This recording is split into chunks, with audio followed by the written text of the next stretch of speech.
sent us a message, and we figured out, you know, why our batteries was one was like 78 and one was like 69 or something like that. Yeah. Because the difference. You So know, this morning, that battery was what, Tony, 95? 95. And this one was at 80 something. So the battery that's close is the lead battery. We don't do the master and slave thing here.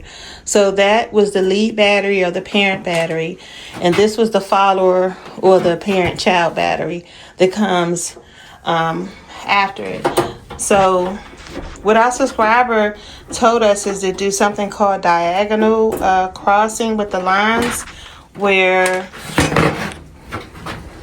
this power wire goes through the battery breaker, but then the negative wire back here will go, you still connect the two black wires, but instead of how we have the negative going straight through,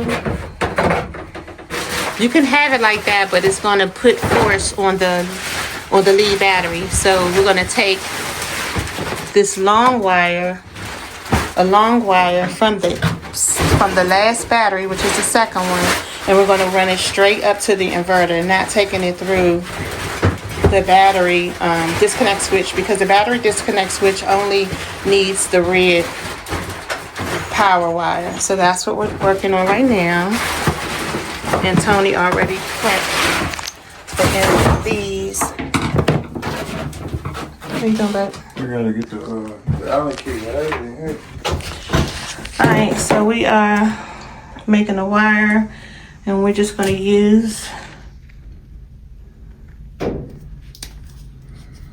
the same clamps that we used for the previous one. Recycling. And we're going to save these, the battery cables wire that were taken off. We're going to save those because they are of the right length for when we add on New battery. the new batteries that we get in, and we'll do the same thing. Oops.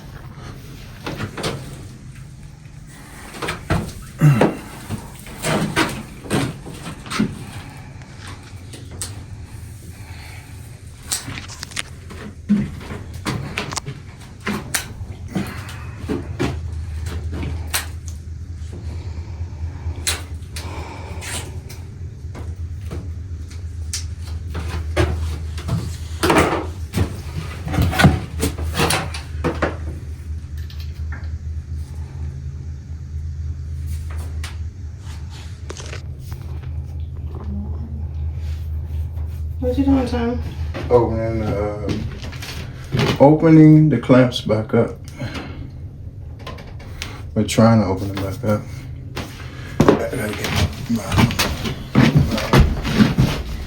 I gotta get my screwdriver. Okay. Thanks to a subscriber that left us a comment about the battery. Putting it on this one make it work harder. So what we did was we took it off this battery and ran it straight up to the inverter, so the batteries can level out.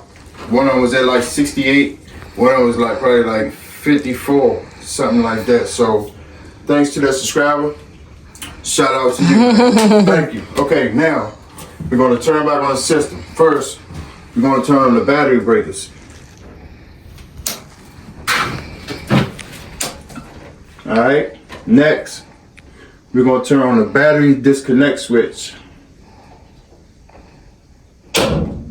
Bang. Next, we're going to turn on the inverter.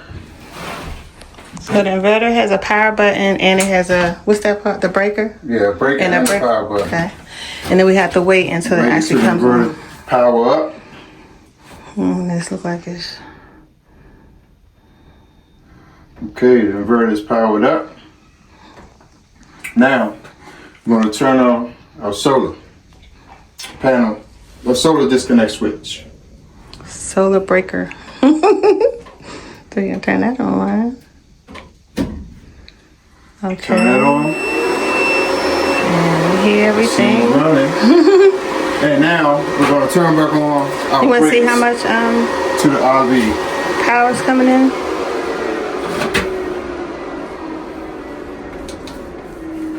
Sir? And then we'll come back and show you how it levels out. See how one is at 93 and the other one's at 85. But by switching it like that, it's supposed to level out. So we'll show you that. Okay, now we're going to put our load on. We're going to turn our breakers on. See how much we got before we do that. Okay, we're putting in 22. No. Oh, go. Right now it's a 600 watts. And we're using zero watts because we don't have the breaker switch on. It's steady going up. It's at 1,000. Ooh, yeah. Okay. 13, 14, 15, 16, 17, 18, 19, 20, 21. And the batteries are charging. Show them the green light, Tony. The green light is right here. Yeah, that's so the charging section. And right here is the inverter on. You know, the sun in and out, in and out. So also too, before we even switched it, the batteries wasn't charging. They were in standby mode with that one at 95, 93, and 85. So we already know that it's helping already. Yeah. Okay. Now we're gonna turn on our breakers.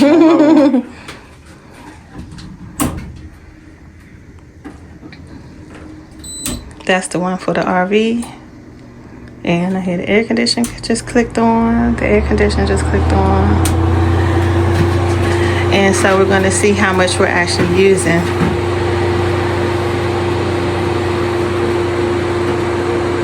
All right.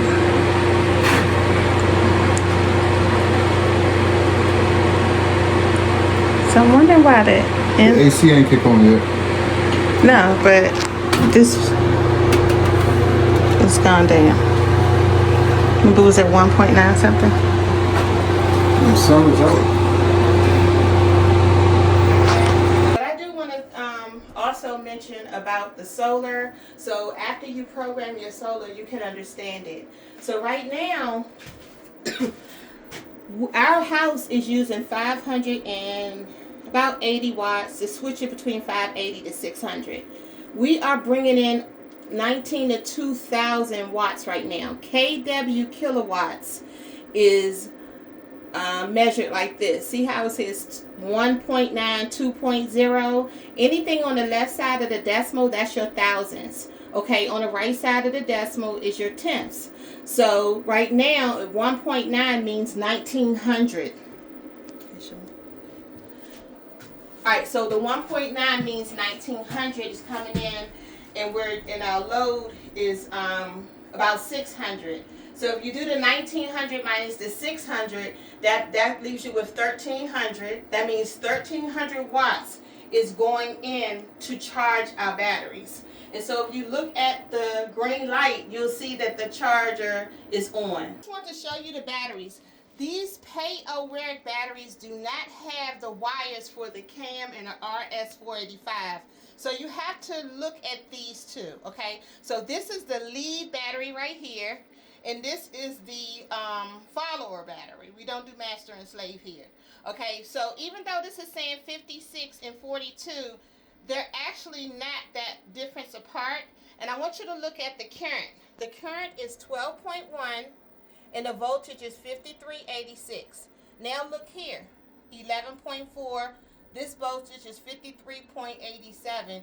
These batteries are literally almost alike. They're not that far apart, but because they don't have the wiring for the CAM and the RS45 so they can communicate with each other, it looks like the percentages is off. So that's why it's very important to know how to read your inverter, because if you go on your inverter, the inverter is letting us know what both batteries are. They're actually at 53.08. And if you look down here, these are still 53. So we're going to always go by the screen on the inverter. And then another thing that I mentioned too, which I'll show here on the overlay on the screen, is the Wi-Fi dongle. So if you have the Wi-Fi dongle and put it up in here, it'll show you everything as well. All right, it's hot on here because I don't have the air on. It's hot in here, not hot on here. Hot in here. So anyway, Okay, look at I want you to see this is at 574. This is our house load right here. And I'm getting ready to turn the air on. So I'm going to turn the air on. And you're going to see the load start to increase. What's the compressor kick on? So right now, that's the fan. So it's at 635. And it's wobbling on the camera video, but it's actually steady on screen. It's just, the camera makes it look like it's wobbling. Stop. So now you can see we're still bringing in 2,000 kilowatts. However, our load just went up to 900 and it's fluctuating. I say about 920 because we just turned on the second air conditioner, and the air conditioning in the house is still on. So basically right now we have 2 ACs on. We have a ceiling fan on in the house. We have everything on in the RV. We also have an oscillating fan, and this is bringing in 2,000 watts. And what time is it? 8 o'clock? It's only around 8 o'clock in the morning.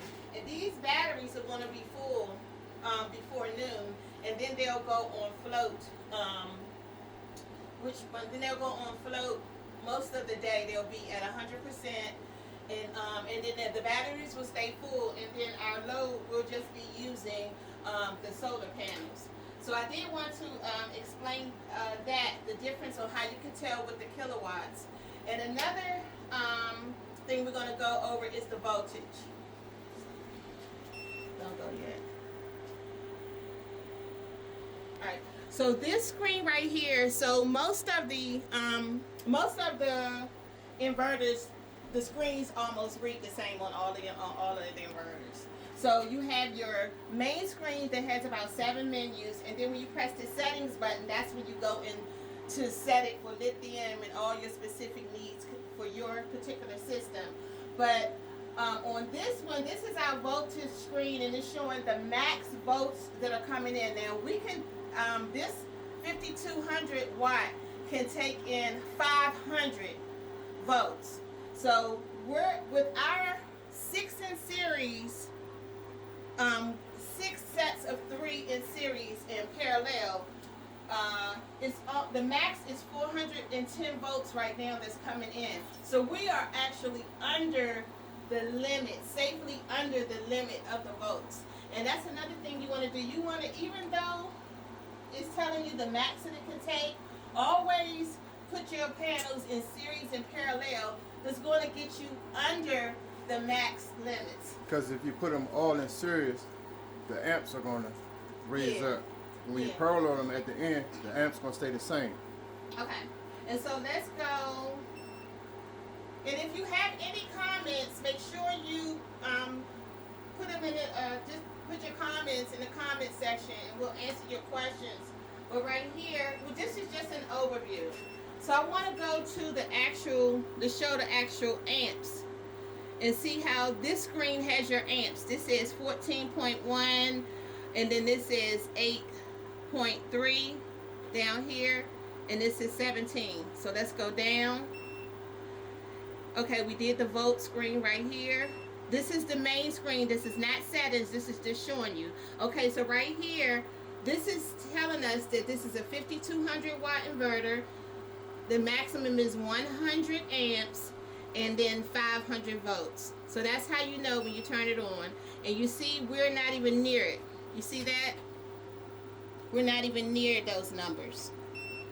Okay, so that's basically with that right there. Another thing too, so when the system goes on standby, we're going to come back out once it gets on float stage, and we're going to explain to you exactly what's going on when you see your batteries on standby, and when we're actually after they get full and we're working on the solar. So that's it for now.